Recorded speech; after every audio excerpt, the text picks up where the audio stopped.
Assalamualaikum warahmatullahi wabarakatuh. Ketemu lagi dengan saya Herman Jambe. Kali ini saya akan membahas tentang kisah setelah para nabi wafat. Kisah setelah para nabi wafat. Tapi sebelumnya, seperti biasa, yuk mari kita ngopi. Ngobrol perihal iman, ngobrol perihal Islam.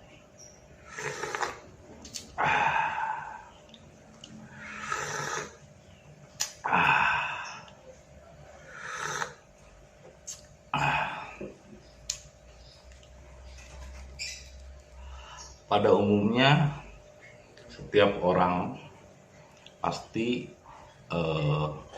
ingin dianggap sebagai pengikut setia atau istilahnya bersunah kepada Nabi.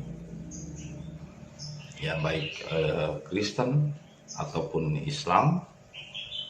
Ya, pada intinya mereka adalah mencontoh para nabi. Nah, apalagi kita yang hidup di zaman sekarang ini sudah melalui masa yang sangat panjang, ratusan tahun lamanya, dari sejak nabinya wafat.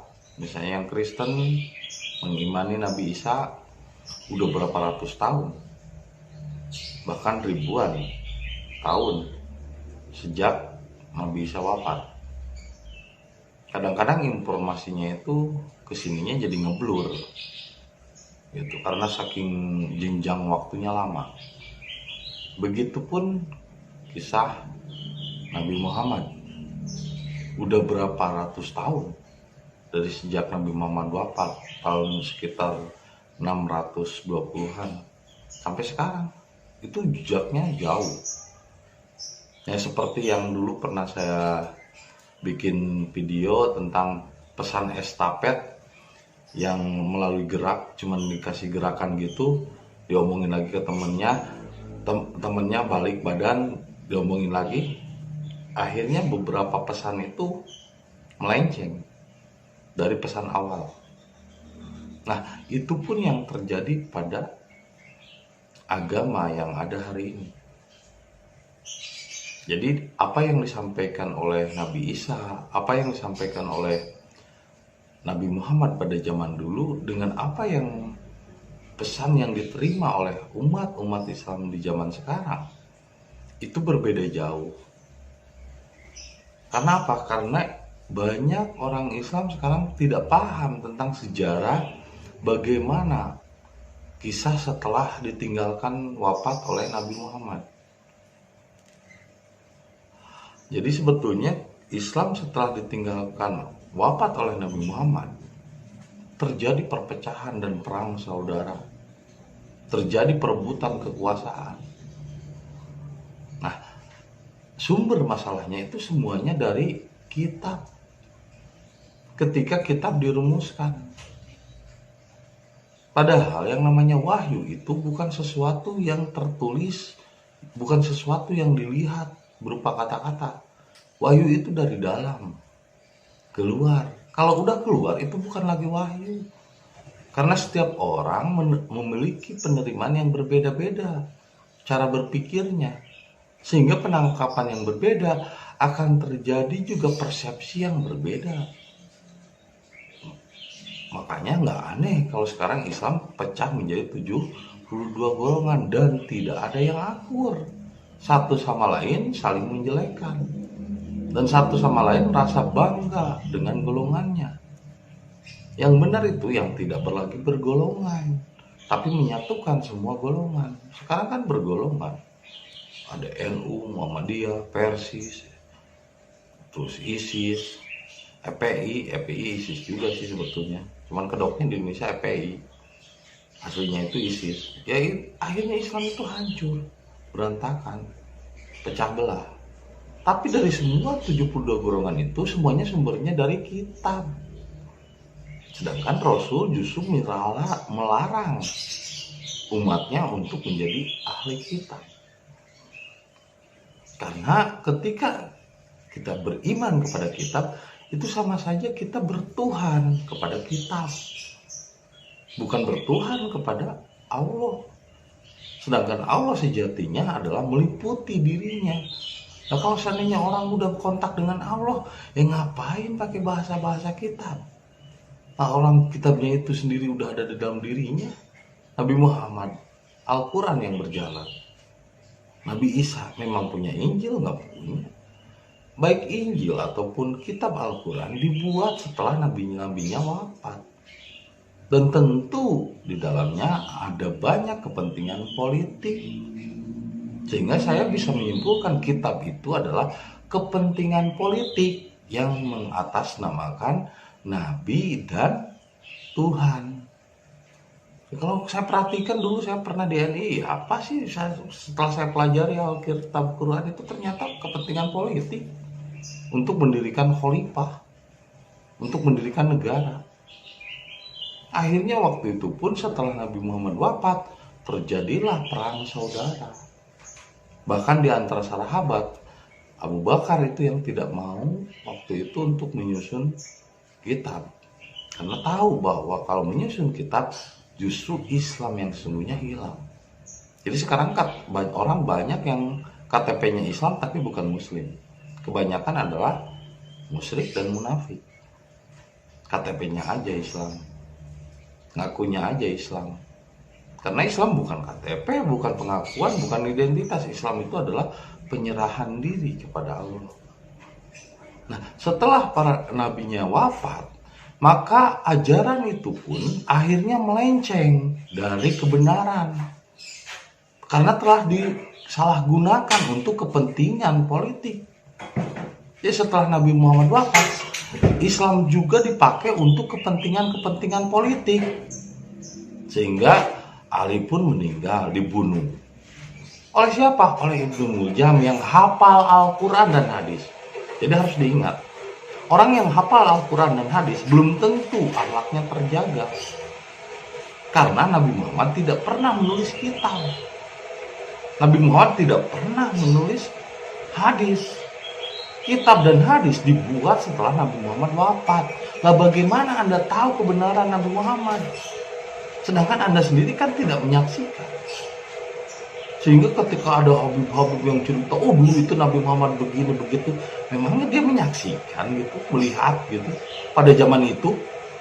Kan enggak, itu cuma dari kitab. Dan yang nulis kitab siapa? Kan manusia juga. Dan Anda juga tidak pernah tahu ketika pada abad sekitar 670, ketika Umayyah berkuasa dengan pemimpinnya Abu Sufyan, itu kitab Al-Quran itu pernah dirombak juga sama mereka. Dibuat dan diotak-atik untuk kepentingan politik. Masa di surat At-Taubah ayat 9 ayat 103 dikatakan wallahu ya'hudu shadaqatan an ibadihi wa yuqbalu taubatan an ibadihi wa ya'hudu shadaqah. Masa Allah akan menerima tobat seseorang itu ketika dia itu udah zakat? Itu kan pengampunan tobat. Dan itu adalah praktek Kristen. Nabi Muhammad tidak pernah mencontohkan itu. Orang kalau mau tobat itu harus bayar sedekah. Itu kan pengampunan tobat. Masa pengampunan tobat bisa dibayar dengan uang, bro? Sampai ada pidyah lah, puasa harus bisa dibayar dengan uang. Itu kan teknik-teknik politik, bro. Untuk mengumpulkan dana, untuk mengumpulkan uang agar dia punya kepentingan, punya keuntungan. Akhirnya yang dibahas itu cuma kepentingan-kepentingan politik. Nggak ada ketuhanannya. Di mana letak ketuhanannya? Makanya ketika Abu Sufyan berkuasa setelah Nabi Muhammad meninggal, Abu Sufyan ini sangat benci terhadap Rasul dan sangat memusuhi Nabi Muhammad. Bahkan istrinya saja, Hindun, saking bencinya kepada Nabi Muhammad ketika perang Uhud, Nabi Muhammad mau dipanah dari atas bukit Uhud, tapi ternyata dihalangi oleh Hamzah. Akhirnya Nabi Muhammad tetap selamat walaupun giginya tanggal dan berdarah pas perang Uhud. Saking sakit hatinya yang namanya Hindun, istrinya Abu Sufyan. Padahal Abu Sufyan itu masih pamannya juga. Tapi orang mana itu? Orang Hadramaut, orang Yaman.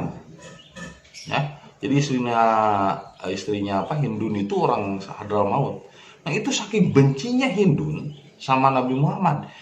Karena dihalangi oleh Hamzah, itu sampai hatinya Hamzah dibedah, sampai dimakan. Dan dia masuk Islam itu karena terpaksa. Waktu itu orang sudah banyak beriman kepada Nabi Muhammad, dia terpaksa masuk Islam. Jadi Abu Sufyan itu bukan karena hidayah, bro. Karena Islam waktu itu berkuasa, ya karena Nabi Muhammad kejayaannya waktu itu sudah berkuasa, dia akhirnya terpaksa. Nah, dia menunggu kelengahan Nabi Muhammad. Abu Sufyan ini padahal pamannya tapi dengki terhadap Nabi Muhammad. Nah, bahkan banyak orang Islam yang nggak tahu kenapa Nabi Muhammad di usia 60 sampai 63 sakit. Karena apa?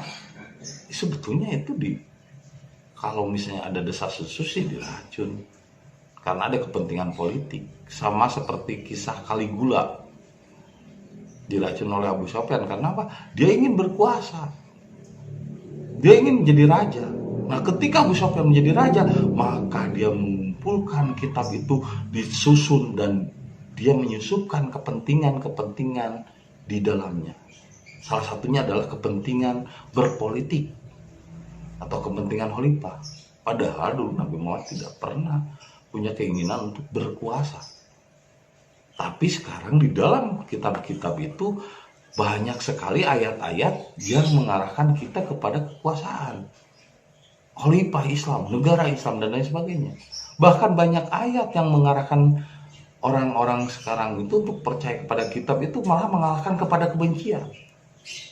Sampai akhirnya benci sama orang yang tidak sholat, memusuhi orang yang berbeda agama dan berbeda pemahaman dengannya. Nah, ini gara-gara kitab. Akhirnya Islam pun terpecah belah menjadi banyak golongan. Lalu siapa yang membuat kitab? Nabi Muhammad tidak pernah menulis kitab.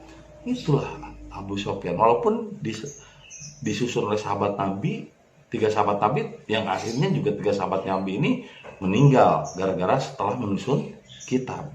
Lalu setelah itu dirombak lagi oleh Abu Sufyan sekitar tahun 670-an. Nah, kita kan baru nyampe Islam ke Indonesia itu tahun 1300, bro. So, bagaimana Anda tahu kebenaran Nabi Muhammad kalau sumbernya cuma dari kitab? Sedangkan kitab itu sendiri buatan manusia, bukan buatan Tuhan, bukan Nabi nggak pernah nulis. Banyak penambahan ayat di dalamnya. Ibaratnya yang selalu saya bilang, ini adalah kopi. Benar, dulu Nabi Muhammad pernah ada kata-kata Nabi Muhammad, tapi ketika ada kepentingan manusia ikut serta di dalamnya, sama dengan ini kopi ditambahin 2 tetes cyanida, silahkan Anda minum. Maka itu akan menjadi racun yang akan mematikan otak Anda. Sehingga orang-orang yang percaya kepada kitab itu kayaknya otaknya nggak waras gitu, kayak kurang waras otaknya. Karena apa? Ya bagaimana enggak, masa ada ayat-ayat yang memang tidak membentuk kasih sayang kok dipercaya? Malah banyak ayat yang mengujar kepada kebencian, mengarah kepada kebencian. Akhirnya berantakan Islam yang ada sekarang.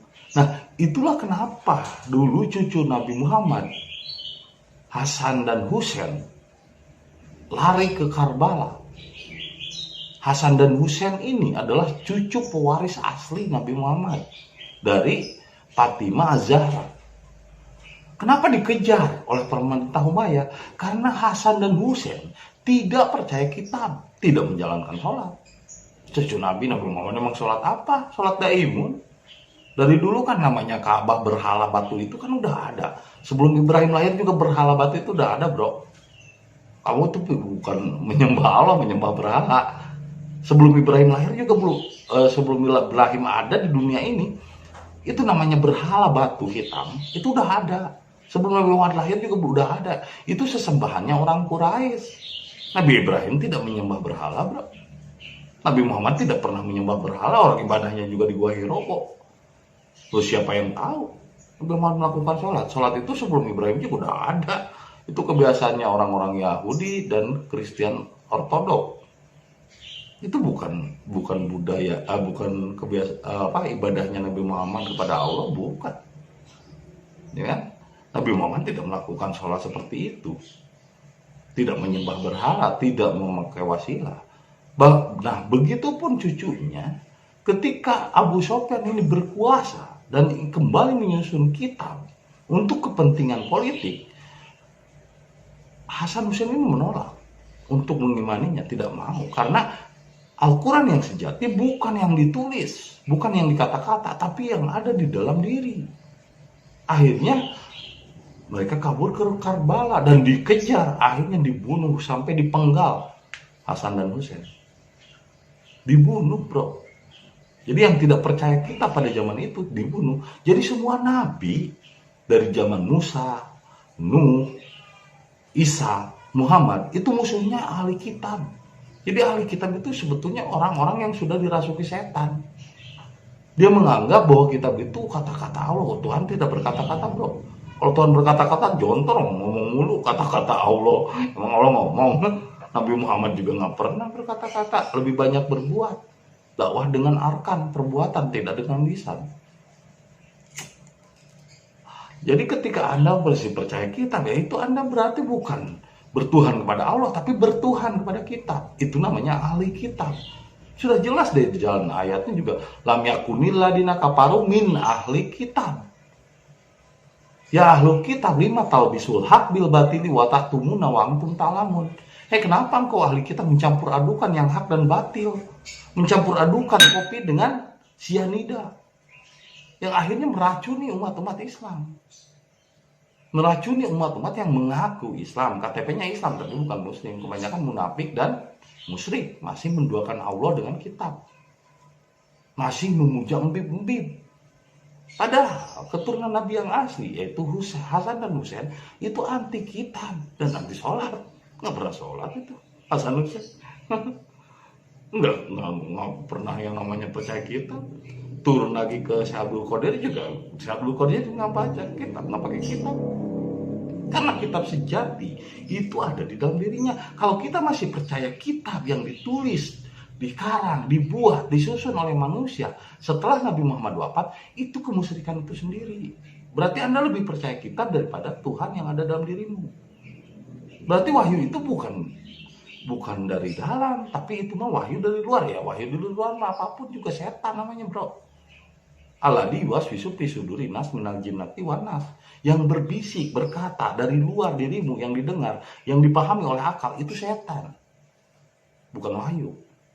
Jadi ayat setan adalah ayat yang dari luar dirimu. Kalau ayat Allah, itu adalah yang menggetarkan hatimu dan kalbumu. Karena yang dari luar apapun itu setonia. Nah sekarang kalau misalnya jadi kita, berarti jadi ayat-ayat setonia dong. Nah sedangkan cucu Nabi aja menolak untuk mengimani kitab karena tahu kitab itu disusun kembali dan dirombak kembali oleh Abu Sofyan dan pemerintahan Umayyah atas kepentingan politik. Jadi kalau Anda percaya kepada kitab sekarang, isinya sebetulnya kalau Anda pelajari itu kepentingan politik untuk mendirikan khalifah. Sehingga turunlah keturunan dari Abu Sofyan itu diberi gelar Habib. Jadi Habib itu adalah keturunan Abu Sofyan, walaupun Abu Sofyan adalah kerabat dari pamannya Nabi Muhammad.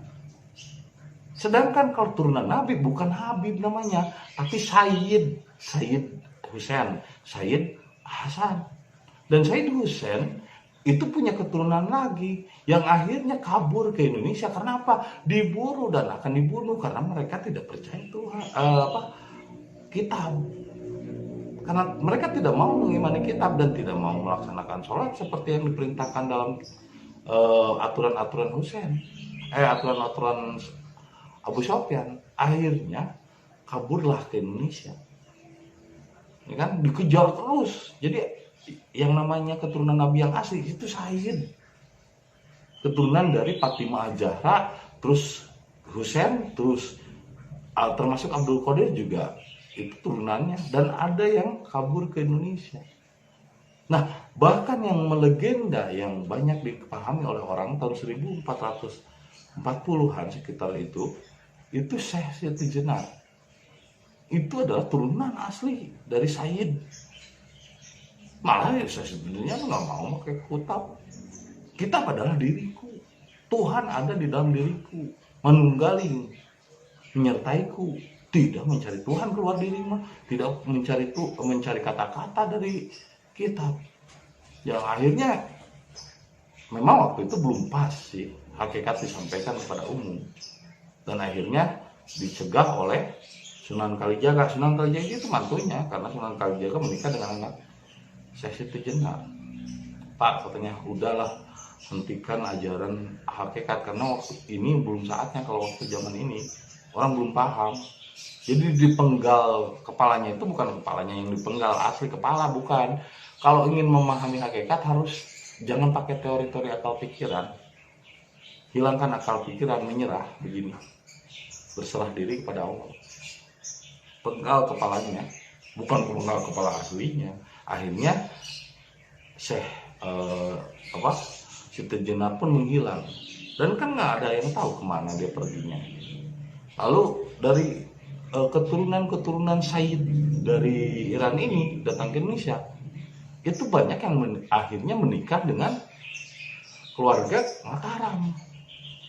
Nah, ketika setelah menikah dengan keluarga Mataram dan kerajaan Mataram, otomatis Mataram ini dulunya Islam. Dan ketika turun lagi ke Siti Jenar, turun lagi ke Sunan Kalijaga, punya turunan lagi. Jadi siapa saja yang punya keturunan dari Siti Jenar dan Sunan Kalijaga, juga dari keluarga Mataram, itu adalah Habib, yang sebenarnya dari keturunan Nabi. Tapi gelar mereka bukan Habib, tapi Sayyid. Dan mereka justru lebih banyak sembunyi, karena mereka tidak beriman kepada kitab dan tidak melakukan seperti sholat ritual. Yang melakukan sholat ritual itu kan dikembalikan oleh Abu Sofyan dari ajaran-ajaran terdahulu, ajaran kuno, dibalikin lagi. Terus dia menyusun kitab, akhirnya orang berantakan, percaya kepada kitab. Jadi ketika ada orang yang mengusung dan menyatakan Habib itu orang yang dari Hadramaut, Yaman, itu turunan dari Hindun yang makan hati Hamzah, turunan dari Abu Sofyan yang punya kedengkian dalam hatinya. Makanya dakwahnya juga tidak bikin adem, malah bikin gelisah, bikin rumit, bikin panas otak. Yang harusnya kan dakwah itu membuat damai, tentram. Ini dakwah kok malah bikin kebencian. Orang jadi gelisah.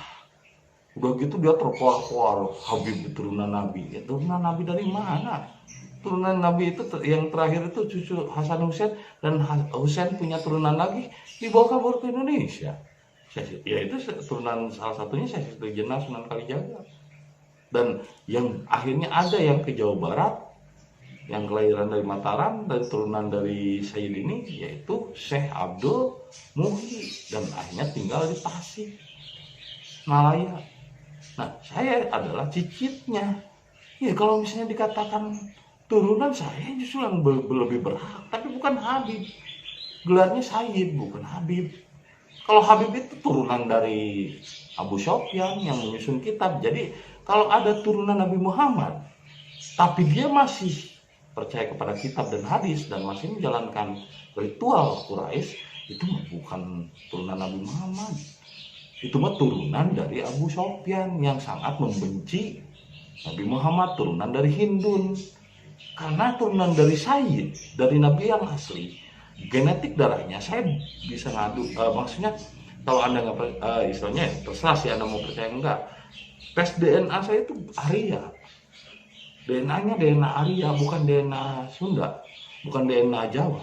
Arya ini DNA India, karena memang Nabi Muhammad asli itu dari India, bro, bukan orang Arab, bukan orang Quraisy. Dia itu pendatang yang dari Ibrahim Brahmana datang ke India, dari India ke Arab, kan itu tetanggaan kayak Indonesia sama Malaysia. India ke Arab, terus berkelana, punya turunan Ismail, punya turunan lagi Nabi Muhammad atau Ahmad. Itu DNA-nya Arya, bro, orang India, bukan orang Arab. Jadi DNA saya juga kenapa kok Arya? Oh ternyata saya Sayyid dari Syekh Abdul Muhyi, karena Syekh Abdul Muhyi itu Sayyid. Ini tabelnya coba, ini Syekh Abdul Muhyi dari ibu, turunan Syekh Abdul Muhyi dari ibu ini. Itu kesananya itu ya Sayyid, bukan Habib kok. Kesananya itu sampai ke Rasulullah. Jadi turunan Rasulullah itu Sayyid, bukan Habib. Dan turunan Rasulullah yang asli justru tidak percaya kitab dan tidak menjalankan ritual. Dan mereka sudah mencapai hakikat. Tidak menjalankan syariat seperti syariat agama. Enggak, tidak beragama kok. Dini itu bukan agama, dini itu jiwa. Lakum dinukum waliyadin. Jiwamu untukmu, jiwaku untukmu. Inna dina indallahil Islam. Sesungguhnya jiwa yang diterima kembali pada Allah adalah berserah diri. Islamnya bukan Islam KTP, bro. Sekarang mah banyak Islam KTP, tapi tidak muslim, kelakuannya tidak berserah diri, selalu benci sama orang yang berbeda golongan. Nah, itu mah bukan keturunan dari bukan ajaran dari Muhammad, itu mah ajaran dari Abu Sufyan yang selalu benci, yang selalu iri dengki sama orang. Nggak sholat, kafir, dan lain sebagainya. Neraka, emang tahu neraka apa? Surga apa? Oh, saya lucu ngaruh kitab ini. Aduh, kok malah ngajarin orang-orang itu jadi gelisah, bukan jadi pintar, malah jadi makin bodoh. Orang itu dicekokin. Justru yang keturunan Nabi asli itu dulu itu diburu dan akan dibunuh oleh ahli kitab. Husain dan Hasan aja dibunuh di Karbala, di Iran. Makanya anak cucunya diselamatkan, dibawa kabur ke Indonesia. Dan mereka akhirnya menikah dengan keluarga Mataram kerajaan, jadilah di keluarga Mataram kerajaan. Salah satu keturunannya sekitar tahun 1600, Syekh Abdul Muhi hijrah ke Tasikmalaya. Dan Syekh Abdul Muhi itu adalah Sayyid, itu turunan asli dari Nabi Muhammad. Bukan yang dari Yaman, yang dari Yaman mah Habib, itu mah turunan dari Abu Sufyan, makanya ajarannya juga kedengkian itu. Oh, kamu orang lain yang beda golongan kafir. Selama masih menggunakan kitab dan selama masih menggunakan ritual-ritual Quraisy, itu bukan Sayyid, itu adalah Habib, keturunan dari Abu Sufyan, Hindun, dan keturunan dari orang-orang yang dengki dalam hatinya. Keturunan Nabi Muhammad itu, keturunan Rasul itu adalah Sayyid, dan mereka lebih banyak sembunyi dalam terang, dan mereka lebih banyak tiarap, tidak mau menunjukkan dirinya bahwa dirinya turunan Nabi yang asli. Jadi secara genetik, saya genetiknya DNA-nya DNA Arya, turunan dari Sayyid, dari Syekh Abdul Muhi Tasik, dari kakek buyut saya. Dan dari Syekh Abdul Muhi, dari ibunya ya masih kuat, itu turunan dari Rasulullah. Justru orang yang turunan Rasulullah itu nggak mau mempublikasi dirinya turunan Rasulullah, dan bukan gelarnya bukan Habib tapi Sayyid. Mereka lebih rendah hati dan mereka lebih tiarap, tidak mau orang memujanya karena dia sudah menjadi manusia biasa, tidak mau dipuja, tidak mau dipuji, tidak mau dianggap hebat, ya biasa aja. Tapi yang disampaikannya juga berbeda dengan yang dipahami oleh masyarakat saat ini. Begitupun Nabi Muhammad ketika dulu menyampaikan Islam, memang apa yang disampaikan Nabi Muhammad sama dengan masyarakat? Yang enggak lah. Makanya Islam itu datang secara aneh dan hilang secara aneh. Nah, kalau sama, nah itu mah sama mah berarti nggak ada kualitasnya. Jadi kalau Anda mencari kebenaran, seragam, sama, dan banyak diminati banyak orang, jutaan orang, jangan bro, hati-hati. Karena yang diminati oleh jutaan orang itu adalah kesesatan. Justru ajaran kebenaran itu hanya diminati oleh sedikit saja. Zaman Rasul juga dikatakan gitu, hanya sedikit saja mereka yang benar-benar mengenalku. Kebanyakan mereka tersesat.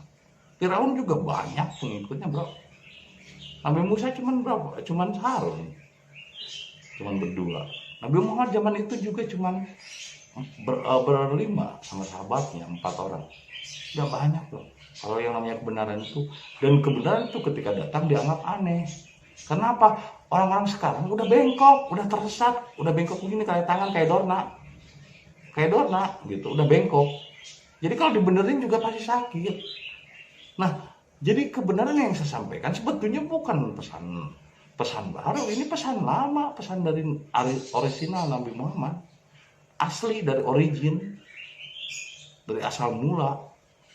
Tapi karena masyarakat sekarang udah dicepoki kebengkokan atau kepasikan, sehingga ketika saya menyampaikan lagi kebenaran yang orisinal, Orang merasa aneh gitu. Padahal ini yang dilakukan Nabi Muhammad, ini yang dilakukan oleh Nabi Isa, berserah diri kepada Allah. Tapi ketika disampaikan, karena orang sudah bengkok, sehingga ini dianggap baru. Padahal enggak baru. Ini adalah apa yang dipahami, diterima oleh Nabi Isa, Nabi Musa, Nabi Daud, Nabi Muhammad. Orisinil dari Islam. Islam itu berserah diri. Tapi yang ada sekarang agama, bukan berserah diri. Jadi Tuhannya itu agama, kitab, dan ulama atau kiai atau ahli kitab atau habib. Jadi banyak sekarang orang KTP Islam tapi ternyata musyrik karena masih memuja kitab, memuja ulama, memuja alim ulama, bahkan mempertuhan agama, bukan mempertuhan Allah. Tapi mereka aja nggak sadar agama kok jadi Tuhan, ya. Habib-habib kok dipertuhan. Itu sama pada zaman Nabi Nuh. Ketika orang sudah mengkultuskan, mempertuhan alim ulama, maka saat itulah banyak bencana banjir. Jadi bencana banjir itu bukan karena pemerintah, bro. Pemerintah hanya bikin fasilitas. Bencana banjir yang ada di Indonesia dan bencana-bencana Indonesia karena terlalu banyak orang-orang musyrik yang masih mempertuhan habib, yang masih mempertuhan alim ulama. Sedangkan mereka adalah habib-habib palsu, bukan habib, itu mereka itu adalah para pengacau Islam yang justru akan menyesatkan Islam untuk menghafal kitab. Lah ngapain ngapalin kitab? Udah aja berserah diri itu nggak usah ngapalin lah, biar ringan. Jangan dibebani pikiran itu dengan banyak masalah. Tuhan menyuruh untuk ringan kok, untuk mudah, untuk simpel. Islam itu untuk sederhana kok, ini malah dibikin rumit. Aneh saya. Ya itu ajalah yang bisa saya sampaikan tentang kisah, bagaimana kisah kacaunya Islam setelah ditinggalkan Nabi wafat. Jadi hampir semua dalam kisah-kisah para nabi setelah nabinya wafat jadi kacau sebetulnya. Mereka kembali kepada kemusyrikan. Nah ketika saya menyampaikan lagi untuk kembali ke origin, kembali ke fitrah, ya orang udah kadung tersesat, orang udah kadung belok, ya pasti mungkin butuh proses, butuh waktu untuk menyadari ini. Itu saja yang bisa saya sampaikan.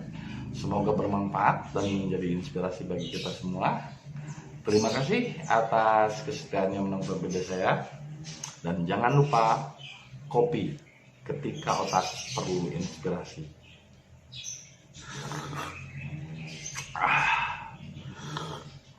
Dan tetap setia di channel Herman Jambe. Sampurasun.